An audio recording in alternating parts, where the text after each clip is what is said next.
প্রিয় আমার স্কুল ও কলেজের বদলির প্রত্যাশী স্যার এবং ম্যাডাম, আপনারা জানেন যে 10 তারিখে আপনাদের এমপিওভুক্ত শিক্ষকদের বদলির সফটওয়্যারে ইনপুট দেওয়ার শেষ তথ্য। তো আমাকে বিভিন্ন জনে আজকে সারাদিন থেকে ফোন দিচ্ছেন যে অনেক প্রতিষ্ঠান প্রধান এখন পর্যন্ত ইউজার আইডি এবং পাসওয়ার্ড পায়নি।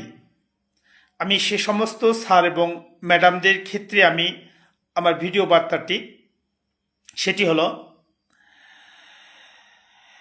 আপনারা কি করবেন, প্রথমে এমপিও কোড এবং ইআইএন সঠিক আছে কি না আপনার প্রতিষ্ঠানের, সেটি প্রথম অবস্থা আপনি বা আপনারা প্রতিষ্ঠান প্রধানকে বলবেন যে যাচাইকরণ করার জন্য।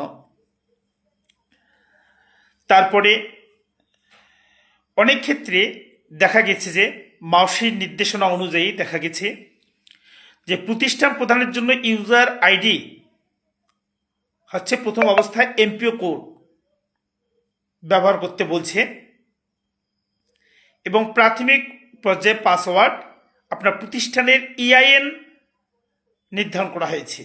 তার মানে ইউজার আইডি প্রথম অবস্থায় ব্যবহার করতে অনেক প্রতিষ্ঠানে বলছে এমপিও কোড এবং পাসওয়ার্ড বলছে ইআইআইএন নাম্বার দিয়ে ট্রাই করতে বলছে। যদি এভাবেও লগ ইন না হয় তাহলে সংশ্লিষ্ট জেলা শিক্ষা অফিসে দ্রুত যোগাযোগ করুন অথবা আঞ্চলিক উপপরিচালক মাধ্যমিক ও উচ্চশিক্ষা কার্যালয়ে যোগাযোগ করুন। মাউসির ইএমআইএস বা বদলি সফটওয়্যার সংক্রান্ত হেল্প ডেস্কের বিষয়টিকে আপনারা জানাবেন। প্রতিষ্ঠানের মোবাইল নাম্বার, ইআইআইএন ও এমপিও কোড প্রস্তুত রাখুন যাতে দ্রুত যাচাই করা যায়। এই যে বিষয়গুলো আপনাদেরকে বললাম এগুলো আপনারা লক্ষ্য করুন এবং দ্রুত কালকে প্রতিষ্ঠান প্রধানকে এই বিষয়গুলো আপনাদের অবগত করুন। তবে সর্বপ্রথম আপনাদেরকে আবারও বলছি, আপনার প্রতিষ্ঠানের যে এমপিও কোড আছে এই এমপিও কোড এটা ইউজার আইডি হিসাবে ব্যবহার করুন এবং পাসওয়ার্ড হিসেবে আপনার প্রতিষ্ঠানের ইআইআইএন নাম্বার ব্যবহার করে সফটওয়্যারটি লগ ইন করার চেষ্টা করুন।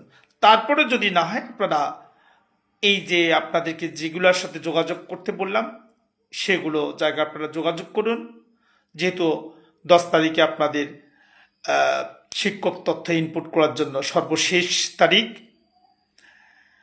তো আপনারা বিষয়টি ক্লিয়ার হতে পেরেছেন। যারা আমাকে 2 দিন থেকে ফোন দিচ্ছেন আপনাদের বিষয়গুলো আপনাদেরকে ক্লিয়ার করাইলাম।